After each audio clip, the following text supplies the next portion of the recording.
अस्सलाम वालेकुम नवाब साहब। वालेकुम अस्सलाम। कैसे आना हुआ? नवाब साहब एक परेशानी है, इस वजह से आपके दरबार में हाजिर हुआ। जी बताएं, क्या परेशानी है? नवाब साहब, मैंने एक नया घर बनाया है तो साथ वाले घर की दीवार मेरे घर में गिर गई है और मेरा बहुत नुकसान हुआ है। अभी आप क्या चाहते हैं?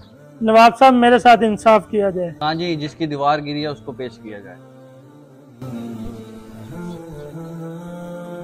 नवाब साहब, ये है वो बंदा जिसकी दीवार गिरी है, इसे मैं ले आया हूँ। ठीक है। तुम्हें पता है तुम्हारी दीवार गिरी है, उसकी वजह से नुकसान हुआ उसका। नवाब साहब, इसमें मेरा कोई कसूर नहीं है, ये मिस्त्री जिसने दीवार बनाई है उसका कसूर है। हाँ जी, मिस्त्री को पेश किया जाए। नवाब साहब, मिस्त्री को ले आया हूँ।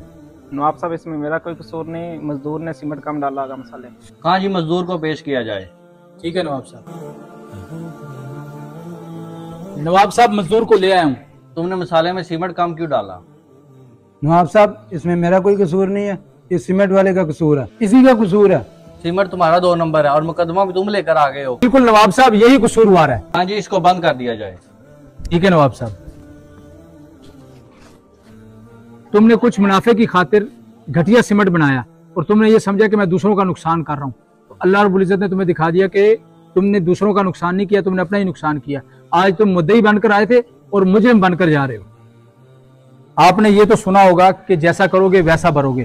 तो आज की वीडियो में हमने आपको यही बताया कि जो बंदा किसी दूसरे का नुकसान करना चाहता है और वो खुश होता है कि मैं बहुत बड़ा अक्लमंद हूं कि मैं दूसरों को नुकसान पहुंचा रहा हूं, तो वो हकीकत में वो बहुत बड़ा बेवकूफ होता है और वो अपने आप को ही नुकसान पहुंचा रहा होता है। अपने थोड़े से मुनाफे की खातिर दूसरों को नुकसान पहुंचाने की कोशिश करते हैं, हालांकि ये नुकसान हम अपना ही कर रहे होते हैं। इस पैगाम को ज्यादा से ज्यादा शेयर करें और हमारे फेसबुक पेज को फॉलो और यूट्यूब चैनल को सब्सक्राइब करना ना भूलिए।